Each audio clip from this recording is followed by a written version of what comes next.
Ladies and gentlemen, may I have your attention, please? Our afternoon program is about to begin. Please be seated.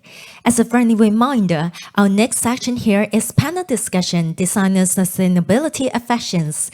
And if you would like to join the concurrent panel discussion beyond the targets, please go to the grand theater on the fourth floor. Fashion Summit has adopted a non-printing approach. The conference program, speaker profiles, and Q&A online platform are now all available on our event app. By scanning the QR code at the back of your admission badge, you will be able to access this event app. Please remember to keep all your mobile devices on silent mode, and the video recording is prohibited during the program. Thank you for your attention.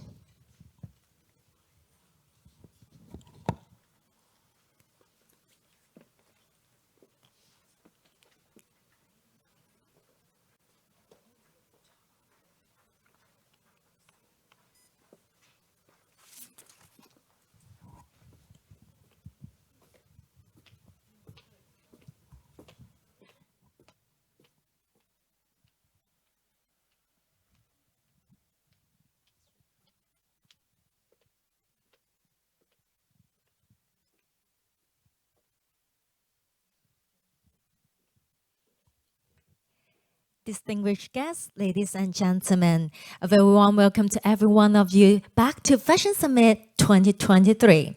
Let me introduce myself. I'm Isis, your MC of today's event.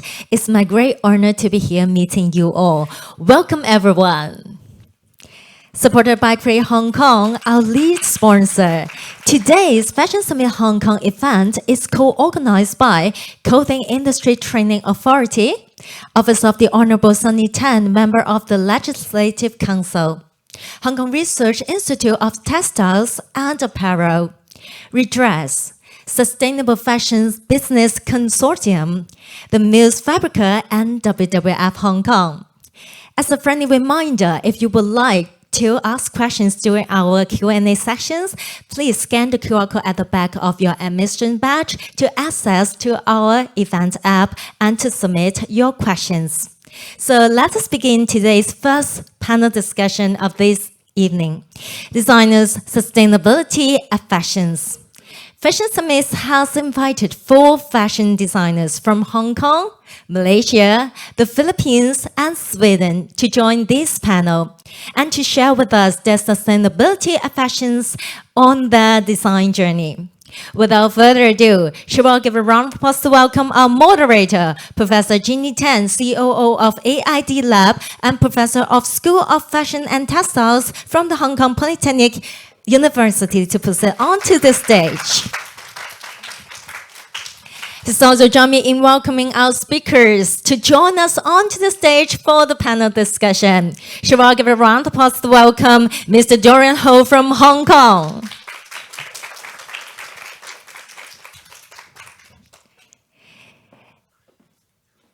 Shall we also welcome Mr. LEE Khoon Hooi from Malaysia.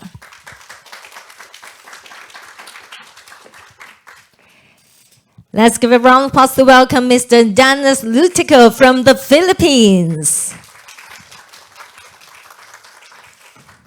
Last but not least, please welcome Mr. Roei Derhi from Sweden. Welcome, everyone. Welcome all our panelists. And now I would like to pass the floor to our moderator, Professor Tan, please. Good afternoon, everyone. Thank you so much for coming to join us for this panel. I must say that I am very privileged that I am amongst the most glamorous panel today.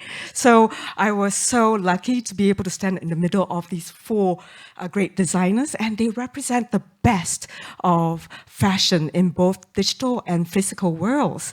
And before I start, I want to thank the organizers for bringing together such an international panel of speakers. Because as we know, sustainability is a global issue, and it takes a very collective effort for us to address it. So before I go into the questions, I think I have had a sneak peek of your collections on Jessica magazine.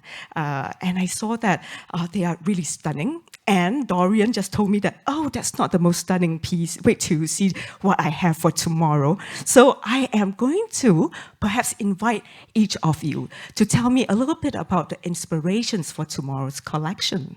So maybe I can start with Roei first. Yes. Yes. Thank you. Yes, definitely. So the can you hear me? Yes? Good. So the inspiration basically for the collection that we're going to see tomorrow, first of all, it's a phygital collection. Phygital means that it's physical and digital at the same time. The inspiration is actually took from the past, although we really try to create the future. It's from the Babylon Tower story, the biblical story. And I think it's a symbol for unity and bring people together, because this story based on people separate with different languages. And we see that the internet today bring people together to create one thing. So the Babylon Tower is the internet of the 21st century. And that's basically the inspiration for the collection tomorrow. And I can't wait for you all to see it. Oh, fantastic. Thank you. Sounds very exciting. Dennis, what about your collection? Hello, hi, good afternoon, everyone. My inspiration actually takes from going back to my childhood. I grew up in the southern part of the Philippines, a very remote part of the country. So I grew up in the outdoors. I like to be in the outdoors, hiking and going to the farms. So the collection is a reflection of my childhood surroundings, not only from the environment or the things I see outside, but from little things, from design of the windows to table runners, flowers, everything that I see during childhood and growing up. It's a reflection of the rural living and everything beautiful in the countryside. Wow. So a lot of natural elements. Yes. Okay, I can't wait to see it. And next, Mr. Lee. Hi everyone, good afternoon. My inspirations come from a team called Camera Light Action. So it's kind of like a West It Means in such a way, like in Hollywood, together with our Malaysia traditional songket. I don't know how many of you know songket. Songket is a fabric, it's by hand weaving. It takes months and months to finish with the gold and silver thread. So traditionally, this fabric is used for royalty in Malaysia, as we still have that system in Malaysia. And but nowadays, people use it for the special ceremony like weddings and the Malays New Year's. So they just wear it as wraps around their traditional clothes. So I will use that fabrics mixed with my evening gown. So let's see tomorrow. Hope you'll enjoy the show.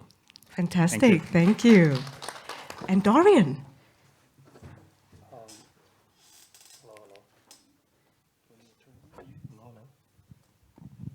Hello, everyone. Good afternoon. I forgot to tell you we should have start from here to there. You know why? I have to first thank you for all the talented designers, because actually when CITA approached me to organize a fashion show, Yes. They want to do a theme of cultural exchange. Yeah. So I thought about inviting designers from different parts of the world, Right. and to show their own cultural background. So that's why we have Malaysia, we have Philippines. You will be the last. No, I have to explain why. Yes, and then we also have who else? Thailand. Right. Yeah, everyone is so unique Right. when you see the collection tomorrow. Right. Not just so cultural, but you can also see, like Khoon Hooi, he makes some Western and Malaysian culture together. So it's So quite it's like a interesting. new twist. Yes, and the reason why I want to especially introduce Roei, because he's the youngest among all of us. Actually, Sweden is our partner for Fashion Summit this year. That's why when the committee went to Sweden for visit in June, they spot this talented designer.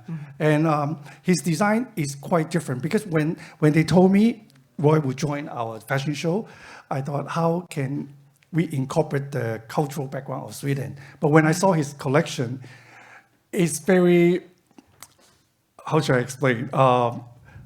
He makes a lot of high technology. Right. Which, if you saw the magazine, Jessica, our media partner Yes. who did the photo shoot, Yes. I think the concept is really good.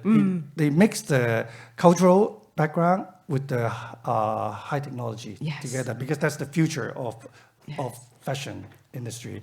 And his collection is very interesting because he has a video with all the AI model wearing his collection. Right.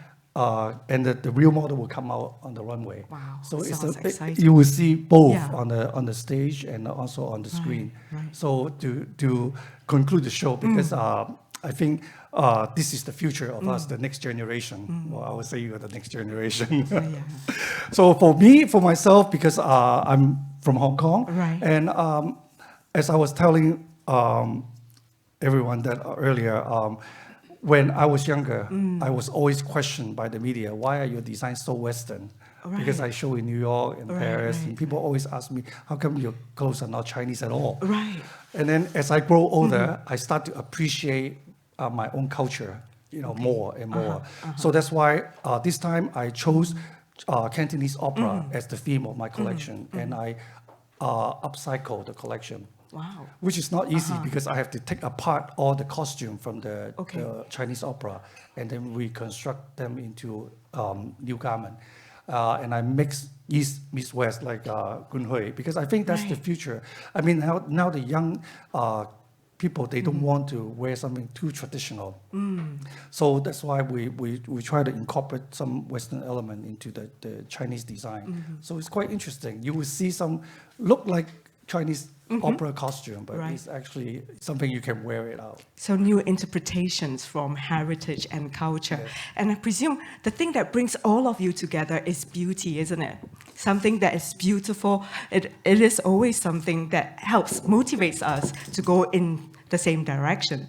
So now I would like to actually divert the questions to each of you because I'm very interested in your own individual journeys. For example, Dorian, you mentioned that you use upcycling in your design process. And I've looked through a lot of research about you, and I know that you are the strong purveyor of sustainable fashion in Hong Kong. You have been in this area for over 10 years, so you must be very passionate about this. I am very old. And no, not at all. But it's because the thing that I really cherish is that you started this even before it was fashionable to say sustainability. So can you perhaps share with us whether upcycling, is this something very restrictive or is this something that sparked more creativity for you? Well, actually, one of our co-organizers, Co-Redress, they were found around 15 years ago, and I met Christina back then. So I was involved with a lot of the programs. I think it's very meaningful because they do a lot of education. Everything starts with education with the young people. So we educate them how to do sustainable garment by using different techniques. For example, we have upcycling, recycling, and we also have zero wastage. So nowadays you see a lot of the young designers in Hong Kong, they actually learn how to do this kind of thing when they were in school. Right. Yeah, but whereas our generation, we don't know how to do this. So I'm also learning as time goes by. So about 15 years ago, I start to get involved more with dress. So I learned about how to do sustainable fashion. And then now I'm always doing a lot of talk with the young people, why we need sustainable fashion for the future. And for upcycling, you were just asking me, actually it's not easy because if you cannot mass produce upcycle product, that's why it's very costly. Yeah, but I think the concept is good because we can recycle some used clothes. A lot of people throw away their used clothes, but in the long run, I don't think this is something practical. Right. So that's why now I'm teaching the young designer to use sustainable fabric. Actually, in the market, there are a lot of sustainable fabric. A lot of fabric suppliers are actually inventing a lot of technology into the fabric. They use different material, like plastic bottles, even seaweed, coffee bean. I mean, Yeah, there are a lot of what we call unused rubbish, but we turn it into sustainable fabric. So I think in the long run, it will be more practical and it's also more cost efficient. Right. So do you think we are still at the baby phase of sustainability, or do you think we have already made a lot of big advances over the past 15 years? Well, like this year, I was one of the judges for Redress Design Award. I have seen a lot of work from all over the world. And I think your question is quite interesting. In Hong Kong, I think Hong Kong is, we're too lucky because we have a lot of resources. Yes. But whereas a lot of countries like Bangladesh, India, I've seen the students, they actually go to the farm and they recycle some rubbish and they actually do the fabric themselves. Right. But in Hong Kong, I think we don't have that, I shouldn't call privilege, but we're too lucky because we can get everything we want here. Yes. So that's why, like you said, it's not easy, to push sustainable fashion. But we need to learn about this because it's the future of the world. So I think, like I said, if you can't do upcycling, you can use sustainable fabric. Right. That's also one way to do it. I totally agree, and I think this is a really meaningful path. And so I would like to bring the next question to Khoon Hooi. Yeah, Khoon Hooi, I have been doing some homework about you, and I read a lot of articles about you, and I understand that your grandmother is a strong influence on you, and she loves the sarong kebaya. So we know that the sarong is the ultimate zero-waste garment. Do you find that you have a lot of other inspirations from the multi-cultures in Malaysia, and how do they actually contribute to your sustainable fashion design process? Kebaya is sustainable inheritance. It's about rich cultural heritage. We celebrate craftsmanship and traditions. So it's kind of like, we call it slow fashions, because you need really sometimes to produce good quality products. With, can see I don't know how many of you know kebayas. It's kind of traditionals, the between Malay and Chinese culture mixed together. They came out with kebaya. So you can do some Google research. Kebaya kebaya. So that's what my grandmother wore all the times. You need the times to do embroideries and all that. So she did by herself, so I've been with her all the time, so it's really inspired me on that. On top of that, I'm thinking, I think it's not direct inspired me, but indirectly, I think the colors, how harmony the embroidery colors mix up together.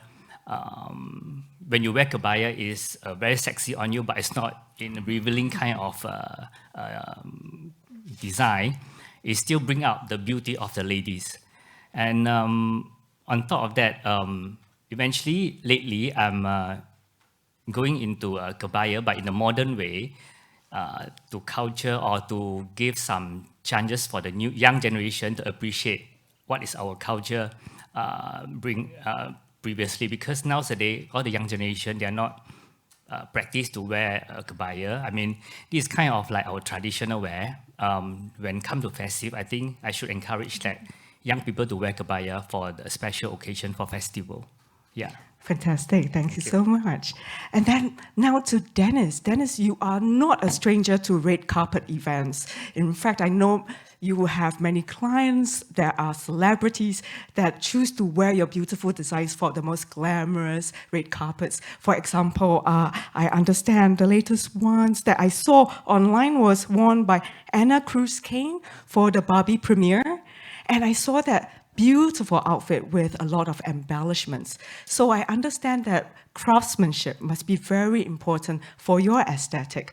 How do you think craftsmanship play an important role within a sustainable collection? Do you think by having better craftsmanship, it leads to people treasuring their garments and taking better care of it and having longevity with their outfits? Can you share with us your thoughts on this? Well, first, I think I'm lucky because my specialty is made to measure. So I have more than so much leeway in terms of what materials and embellishments to use. I have control up to what extent should I put, and then which material should I incorporate into particular dress. I am also very partial to handwork and craftsmanship. So my tendency is to experiment a lot with scraps and coming up with anything possible that I would see as beautiful or possible or you know, possible to be used in particular garments. In that aspect, I guess I'm on my way to sustainability somehow. I think it's very essential for what's this luxury market. Yes. Because the demand is small, and so there's less, you know, damage to let's say environment or whatever. Yeah. Because for the luxury market, I presume the clients are also more discerning. They will have higher demands. They will be asking more questions. And do you find that when you are making your designs for your clients who are very discerning, do you find that they request for more sustainability applications, or do they ask for more natural fabrics? Right now, sustainability is just actually a new concept, especially in our country.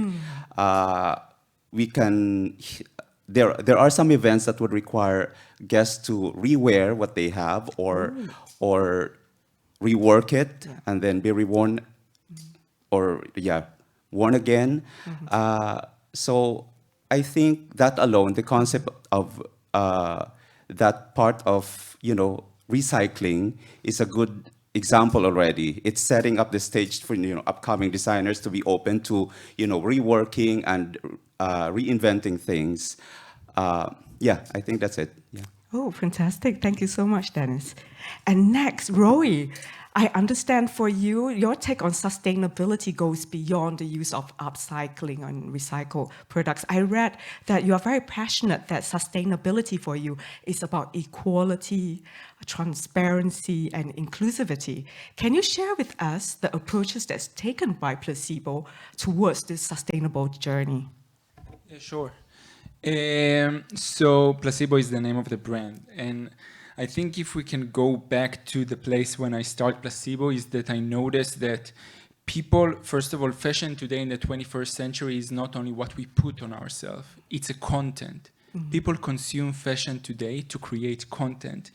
And there was actually analyzed that Statistica do, it's a web that creating different measuring, but we saw that 1 of 10 people in the UK actually admit that they take a garment from the store, take a picture, and bring it back to the store the day after.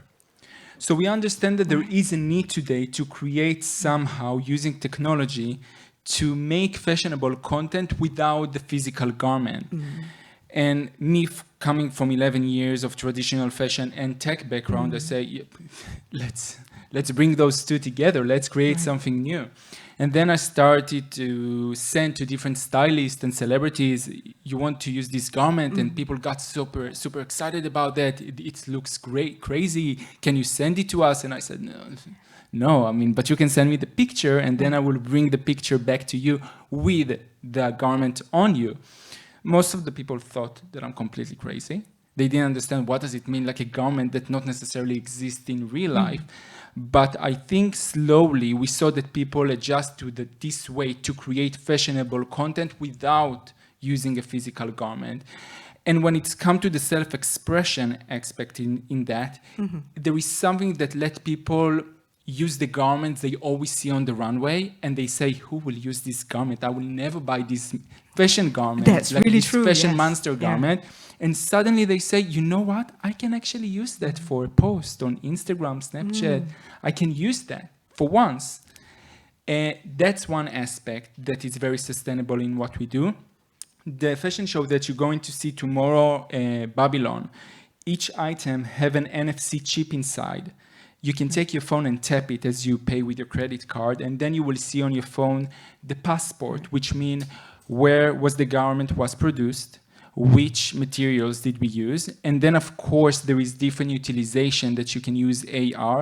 Who doesn't know, AR is augmented reality, that you can create video, and some of the garments have even like Zepeto, the game that you can buy the skin. Right. So there is, we believe that sustainability, it's a default today. When you create fashion, it's a default to be sustainable, to try to do your best as a human to the environment. But there is another layer when we say we want to let you decide what you want to consume. Let us show you where was the production, which materials, and then you can choose if you want to buy that. And by the way, all the garments are NFT. I guess you all heard about NFT. They mint on the blockchain, so you can just tap and get them. This is our approach when it's come to technology and sustainability. Wow. It's, you know what, this actually brings me back to this question, because I actually read an article that you said something about designing for the metaverse, and you were putting in a lot of details like, well, since the person is not going to be wearing it, what's the point of putting in the pockets? But you were very adamant that they play an important role. So can you perhaps share with us, what's the point? What's the point of adding all these details to clothes that people are not going to wear? It's a very good question, because since I come from a traditional fashion background, I believe that each detail that we have on our garment is part of our history as human. I mean, patterns, zippers, pockets, all the things that we achieve, the rich language of fashion is so outstanding. And I think there is something about that if we will take it into digital platforms, into metaverse platform gaming, we can create like a new layer that is bigger than reality. How does a pocket look in digital garment? How does a zipper look in digital garment? Those things are very interesting question. And I'm a lecturer as well. I'm teaching in Beckmans in Sweden and in Israel, in Tel Aviv, fashion as well. And I always tell the student that even if it's a digital garment, you need to think how you get in and get out from this garment. Because that's actually force you to think about which details you need to put inside, which stitches you need to put inside. And I think those rich language of fashion, we don't need to get rid of that in the future. We just need to bring a new version of that. Wow, this really highlights the point, because sometimes in the creative industries, a lot of people may think that, because you are a graphic designer, you may be able to create fashion designs. But a lot of times, the knowledge of a fashion designer is really, really important in creating a very good collection, even in the metaverse. So thank you so much, Roei. Thank you. And also, from this conversations that we have had, you can see that each of the designers have a very different take, and they have taken different paths in their sustainability journeys. It really shows that regardless of your approach, it is important that we start embarking on this so that it contributes to the greater good. So I want to bring this question back to Dorian, since he is a very important mentor and a judge for many of the fashion competitions in Hong Kong. So, as I mentioned, you are so passionate about this. Do you have any advice for young designers? We have many young designers in the audience here, and they are all thinking of creating their own sustainable brand. What should they do? They are right at the beginning of the process. What advice do you have for them? I'm actually, after hearing Roy's talk, I think I'm not the right person to answer this question, because I feel like I'm in a different generation. I mean, definitely, I agree with him, because that's what the young people are looking for and what they're doing now. And in order to reduce waste in the fashion industry. So that's why sometimes as a fashion designer, it's quite contradictory. You know, we want to sell more, but on the other hand, we have to think about sustainability. So to me, I want to, one thing I want to add on is just now I was talking about sustainable fabric. I agree with Dennis, because I'm also doing also Khoon Hooi, because we also serve a lot of celebrity clients, and the market is very niche. Yes. You don't mass produce those garments, so you are able to do upcycling or recycling. But when you think about mass production, is kind of impossible. Right. That's why when I mentioned sustainable fabric, I give an example. For example, I do a lot of corporate uniform. Right. I had a client, which is a hotel. They want to give me their used uniform to recycle into a new design. That must be a very tough job. No, I turned it down because it's impossible. First of all, I mean, after they wore the uniform for years, the condition is really bad. I mean, you can't recycle. Right. I mean, it's not practical. Right. That's why we introduce a lot of sustainable fabric. Right. Because the fabric itself is sustainable. Why do you need to use old clothes to recycle? Right. I understand we want to reduce waste, Right. but sometimes you have to think of the economic scale, Right. which is not really practical, and it's very costly to do it like that. That's why I encourage people to use sustainable fabric. Right. Yeah, but for the future, I agree with Roy. I mean, now people buy clothes, they just want to take picture. Yeah. After that, they probably put it away. Yes. So maybe that's also a future for the young generation. Yeah. But I agree, you can't just do everything on computer. You also have to learn how to make the garment. Yeah. That's the whole intention, as a designer. I think it's also about mindful consumption from the consumer's part, isn't it? I come from the generation that we can't resist, I mean, I can't resist online shopping. And it used to be get one outfit per weekend so that we can go out on a Saturday night. But now we know that this is not the way for the future by looking at the mountains of waste that we have. So if we are just going for an Instagram photo, it is more viable to think about digital fashion. Yeah, so this gives us a lot of food for thought. And I also want to ask Khoon Hooi, because I know that you have this very meaningful project that you use upcycled materials to create lifestyle products in aid of a refugee school. So can you perhaps share some details about that project with us? Sure. Yes. Okay. It's called Fujila by Khoon Hooi. It's a kind of collaborations between the social entrepreneur Deborah Henry with her running project is in refugee school. So we use our leftover materials. So we call it leftover but not left out. So meaning we use our leftover past season's material, reuse it to create something to create an accessory. And all the fund will be going to the refugee school for the educations for refugee in Malaysia. So it's a very interesting project that for the past 2 years. So this year we're doing the second one. So it's really help out for the refugee because most of them in Malaysia, they don't know how long they're going to live in Malaysia. They don't have what they call it. They cannot work. They don't have any what they call a nationality eventually. So they're waiting to go for the third country. So they're always living in their own community. So to doing goods for them, so Deborah Henry to create a school, education for them before they go to the third country. At least kids got education and to learn skills before they leave Malaysia. Because most of them, I have, on top of that eventually, I have appointed some refugee to work in our company as a trainee staff. And I do talk to them. There's one guy been in Malaysia for past 10 years. Ooh. They don't have nationality, they cannot work, and there's no education for them. So that's really touched my heart that I think I should do something for them. So by the time Deborah came to me and it kind of like we can click, then we came up with this project. So all the funds are going 100% to the school. So that's what I want to do as well as a charity for me to practice for contribute back to the society.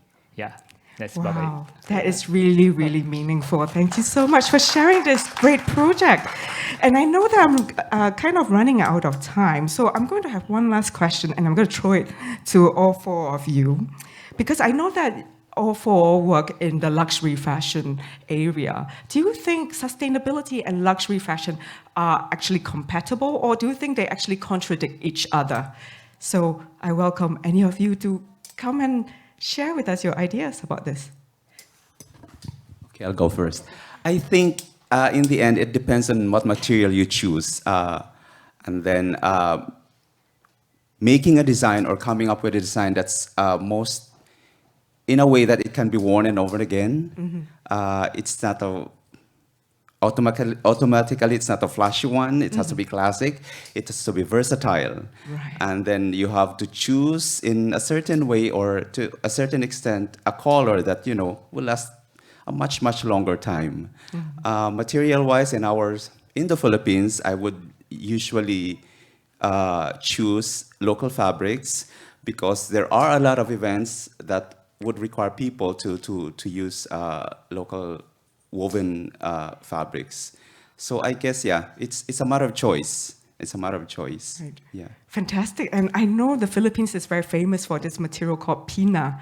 And I've always been very fascinated with it because it's very difficult to actually buy outside of the Philippines. It's beautiful. It's a locally produced woven material, all handmade.